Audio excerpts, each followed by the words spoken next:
c'est à partir de 2019 qu'on a eu réellement à donner encore un peu d'élan à Oraya.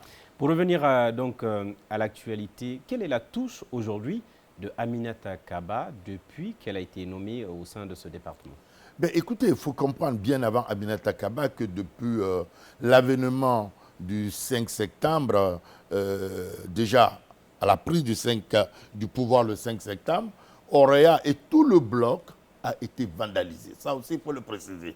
C'est que dans 2019, on a rénové. Vous voulez dire que dans la foulée de la prise du pouvoir, Oraya Oraya a été complètement... Le département de l'information également a été mis à sec et RTG Bolobini. C'est-à-dire que le peu d'équipement que vous aviez à l'époque, vous aviez tout perdu. Tout perdu. Au lendemain du 5 septembre, le 6 septembre, quand on est arrivé au bureau, sous une pluie battante, on n'a retrouvé rien dans nos locaux. Mais comment on peut s'en sortir après une telle situation? Ben écoutez, je veux dire, il y a la volonté humaine, hein, on peut surpasser. Oui, mais concrètement, qu'est-ce que les autorités du CNRD ont pu faire dans la foulée? Et depuis lors, il y a le chef de l'État, il faut le dire, de passage, qui est passé avec son épouse visiter les locaux saccagés de Oraya à l'époque.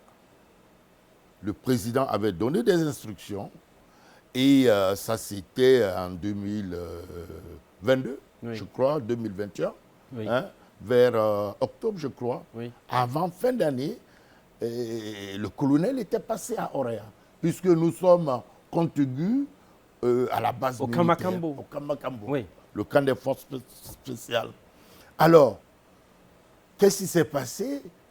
On a arrêté la production du journal jusqu'en 2022. C'est en avril 2022 qu'on a repris. C'est-à-dire de septembre 2021 jusqu'en avril 2022. Oraya ne faisait pas de production. Et cela ne dérangeait pas du tout le pouvoir? Ben écoutez, il n'y avait pas rien. Malgré les promesses aussi du colonel. Ouais. Alors,